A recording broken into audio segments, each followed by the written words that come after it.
Chilli আর fried rice, সঙ্গে রয়েছে গাজর পেঁয়াজ স্যালাড।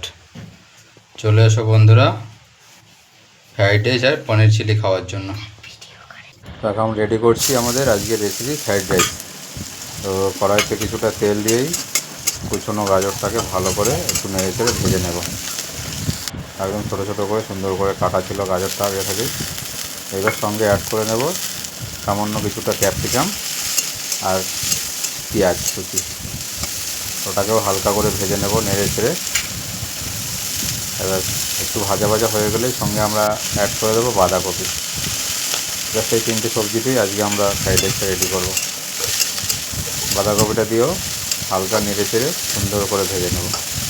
আর একটা কথা বলে দিলে আর কি তোমাদের, যে মশলাটা আজকে আমরা ইউজ করছি ওটা দিলে কিন্তু আলাদা করে লবণ বা হলদি লঙ্কা আলাদা করে কিছুই দিতে হবে না, মশলার মধ্যে সব কিছুই রয়েছে।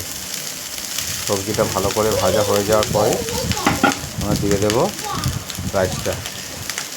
রাইসটা দিয়ে উপর থেকে ছড়িয়ে দেবো ফ্রাইড রাইস মশলাটা। মশলাটা ভালো করে ছড়িয়ে দিয়ে 4 থেকে 5 মিনিট ভালো করে নেড়ে চেড়ে নিলে রেডি হয়ে যাবে আজকে আমাদের ফ্রাইড রাইসটা। দেখতেই পাচ্ছ তোমরা মশলাটা দিয়ে আমি সুন্দর করে নেড়ে চেড়ে নিই। 3 থেকে 4 মিনিট নাড়াচাড়া করলেই আজকে আমাদের রেসিপি ফ্রাইড রাইস রেডি হয়ে যাবে। আর আজকে পনির চিলিটা আমি আগে থেকেই করে রেখেছিলাম। ফ্রাইড রাইসটা করলেই আমাদের রান্না শেষ হয়ে যাবে। প্রায় হয়ে এসছে। তো ভাতটা দেওয়াতে কড়াইতে সামান্য কিছুটা লেগে গেছে, বাদ বাকি সব ঠিকই আছে। একটু ভালো করে নাড়াচাড়া করলেই রেডি হয়ে যাবে ফ্রাইড রাইস। দেখেই একদম লোভ লেগে যাচ্ছে।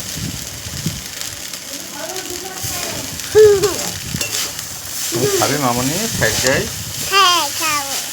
সবাইকে বলো বন্ধুরা চলে এসো, সবাই বন্ধুরা চলে এসো সবাই বন্ধুরা চলে এসো খাওয়ার জন্য। খাওয়ার জন্য। আমাদের রান্না হয়ে গেছে। আমাদের রান্না হয়ে গেছে ফ্রাইড রাইস ফ্রাইড রাইস আর পনির চিলি। পনির চিলি। আহা হা সেই স্বাদ। Good bye, tata.